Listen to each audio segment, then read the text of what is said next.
8세기에서 11세기 동안 바이킹들이 창조해낸 것은 단순한 노예제도가 아니었습니다.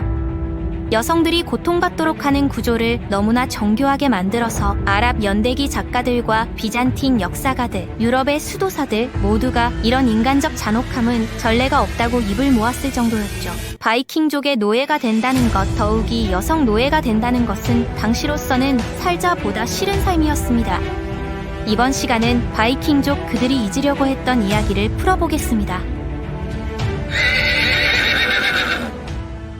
노르드족의 목소리가 점점 가까워지자 엘드레드 수녀는 곡물창고 깊숙한 곳으로 몸을 숨겼습니다. 노선브리아 해안의 성스러운 섬 린디스판에서 말입니다. 1시간 전만 해도 그녀는 필사본 보관실에서 원고를 복사하고 있었는데 이제는 어둠 속에서 웅크리고 있었고 곡물 먼지가 그녀의 폐를 채웠습니다. 그녀는 나무 창고 건물의 틈 사이로 바이킹 전사들이 포로들을 분류하는 모습을 지켜볼 수 있었습니다. 또한 친구 브릿짓 수녀가 바이킹족 에게 머리카락을 잡힌 채 이상한 배들이 기다리고 있는 해변으로 끌려가는 것을 보았죠. 브릿짓 수녀는 아침 기도 시간에 햇살을 받으면 빛나는 진한 갈색 머리를 가진 아름다운 여성이었습니다. 바이킹들은 농부들이 가축을 분류하는 효율성을 본받아 여성들을 그룹으로 나누었습니다. 한 집단은 젊고 아름다운 사람들이었고 다른 집단은 나이는 많지만 건장한 사람들이었습니다. 노약자와 병자들은 빠르게 죽임을 당했죠. 그들의 시신은 쓰러진 자리에 그대로 방치되었습니다. 곡물 창고 사이에 숨어있는 엘드레드 수녀 쪽으로 한 손이 파고들었습니다. 그녀를 끌어낸 바이킹 전사는 소금과 피의 냄새가 났습니다. 그는 자신의 말로 뭔가 중얼거린 다음 그녀를 점점 늘어나는 포로들의 줄로 밀어넣었습니다. 배에서의 여행은 고통에 대한 새로운 정의를 제시했죠. 20명 정도만 들어갈 수 있는 공간에 40명의 여성이 밀어넣어졌습니다. 처음 이틀 동안은 음식이 주어지지 않았습니다. 파도가 옆으로 밀려와 나무에서 소금기를 핥아야만 물을 얻을 수 있었는데 그 나무는 이전에 포로로 잡혀온 수많은 사람들이 핥았던 것이었죠. 여성들은 각각의 잠재적 가치에 따라 조직되었고 갑판 아래 어둠 속에서도 전사들은 어떤 여성이 어떤 목적으로 선택되었는지 정확히 알고 있었습니다. 그녀들은 다양한 종류의 방문을 구별하는 법을 익혔습니다. 바이킹 전사들은 때로는 폭력을 위해 왔고 때로는 다른 목적을 위해 왔으며 때로는 단순히 다가올 분배에서 자신들의 몫을 평가하기 위해 왔습니다. 린디스판에서 노르웨이까지 항해하는 데는 11일이 걸렸죠. 5째 날에는 2명의 여성이 죽었습니다. 그들의 시체는 아무런 의식도 없이 배 밖으로 던져졌습니다. 8째 날 엘드레드는 기도하는 것을 중단했습니다. 신은 어두운 물 위를 미끄러져가는 이 나무관에서 아주 멀리 떨어져 있는 것 같았으니까요. 그들이 노르웨이에 도착하자마자 분배가 즉시 시작되었습니다. 바이킹 대장은 브릿짓을 포함한 6명의 여성을 첫 번째 선택으로 골랐습니다. 그의 전사들은 전투에서의 명성과 용맹에 따른 순서로 다음을 선택했죠. 엘드레드는 농장 일꾼이 필요했던 거너라는 농부에게 가게 되었습니다. 그녀는 브릿짓이 족장의 거주지로 끌려가는 것을 지켜보며 친구의 운명이 더 나을 것이라고 생각했습니다. 그녀는 틀렸죠. 20년 후 엘드레드는 노르웨이에서 사망했습니다. 수십 년간 곡물을 갈면서 손이 망가졌고 무거운 짐을 옮기느라 허리가 영구적으로 구부러졌습니다. 그녀는 브리짓에게 무슨 일이 일어났는지 처음에는 전혀 몰랐지만 노예 여성들이 만든 정교한 네트워크를 통해 소식을 들었죠. 브리짓은 동쪽으로 향하는 상인에게 팔리기 전까지 족장의 집에서 3개월을 견뎠습니다. 그곳에서 그녀는 아이슬란드에서 콘스탄티노플까지 뻗어있는 광대한 바이킹 노예 네트워크 속으로 사라졌죠. 린디스판 함락은 특별한 사건이 아니었습니다. 그것은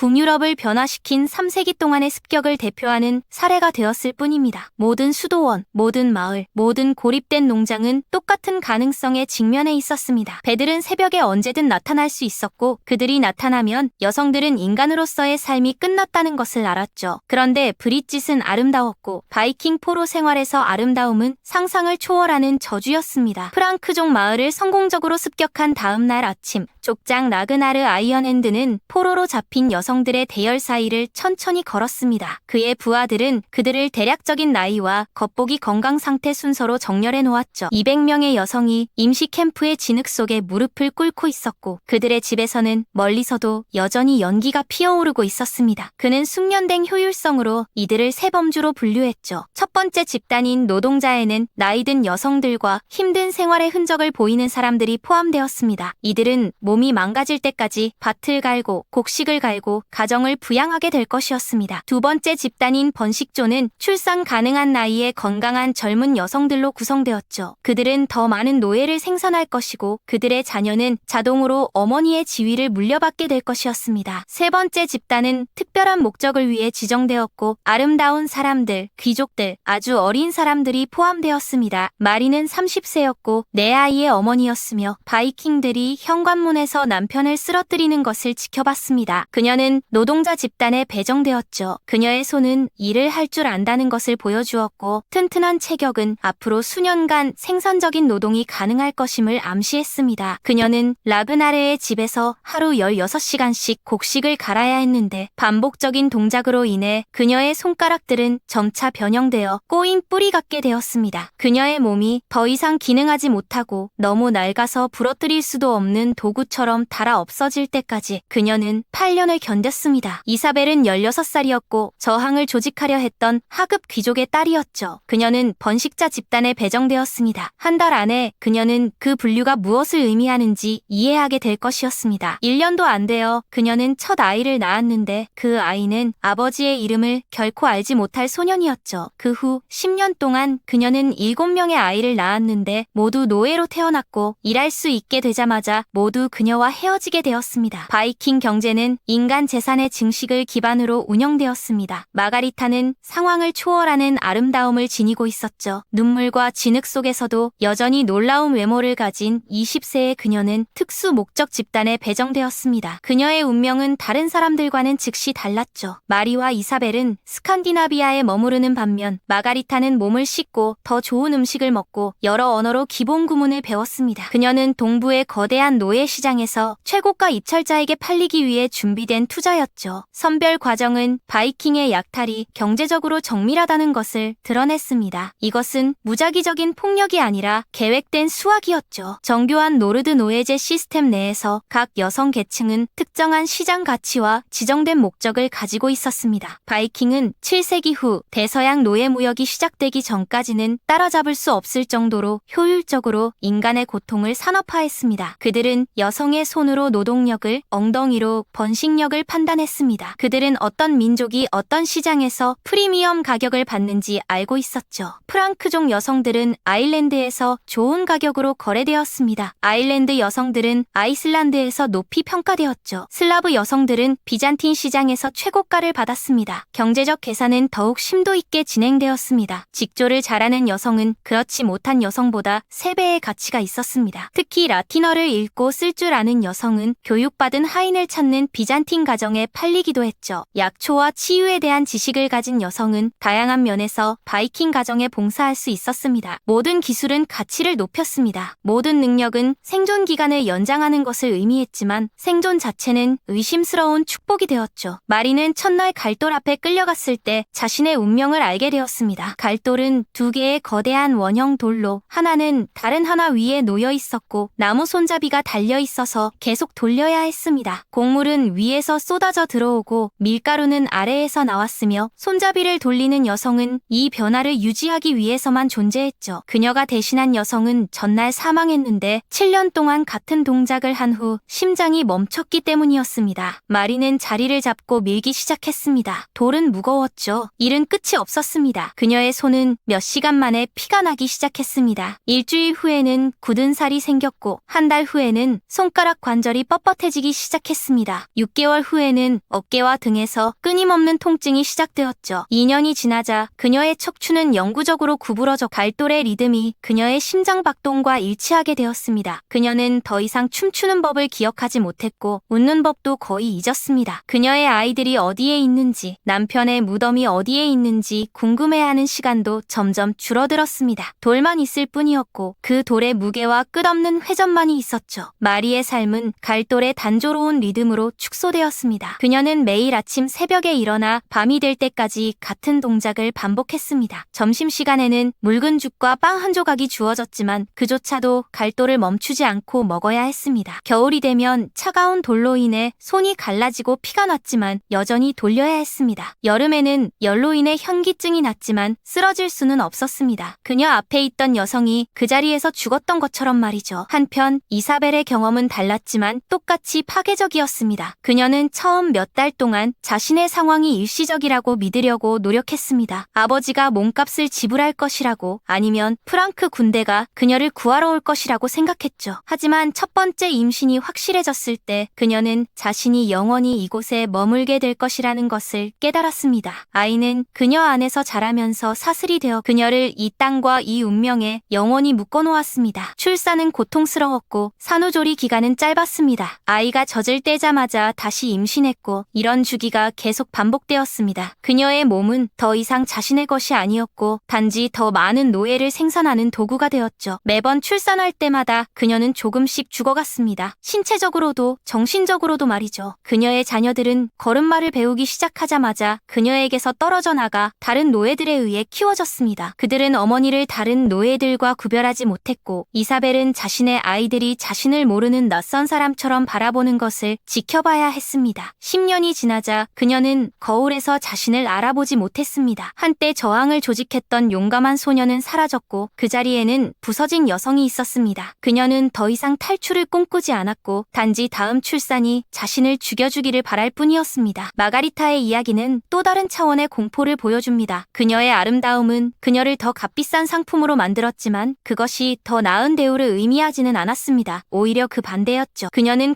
콘스탄티노플의 노예 시장에서 비잔틴 제국의 부유한 상인에게 팔렸습니다. 그 상인은 그녀의 외모에만 관심이 있었고 그녀를 장식품처럼 취급했습니다. 그녀는 아름답게 치장되었지만 새장 안에 새처럼 갇혀 있었죠. 그녀의 주인은 손님들에게 그녀를 자랑했고 때로는 다른 상인들과 그녀를 두고 내기를 하기도 했습니다. 그녀는 말하는 것이 금지되었고 단지 아름답게 서 있기만 하면 되었습니다. 밤이 되면 그녀는 주인의 개인적인 오락거리가 되었고 낮에는 그의 소유물을 과시하는 수단이 되었습니다. 그녀의 아름다움은 점점 시들어갔지만 그녀의 고통은 계속 자라갔습니다. 5년 후 그녀는 더 이상 바이킹 주인의 기대에 부응하지 못했고 더 젊고 아름다운 노예로 교체되었습니다. 그녀는 일반 하인으로 강등되어 부엌에서 일하게 되었고 한때 자신을 그토록 특별하게 만들었던 아름다움은 이제 쓰라린 기억일 뿐이었습니다. 이러한 개인적 비극들은 바이킹 노예제의 더 큰 경제적 시스템의 일부였습니다. 8세기부터 11세기까지 바이킹들은 유럽 전역에서 수십만 명의 사람들을 납치했고 그들을 멀리 떨어진 시장에 팔았습니다.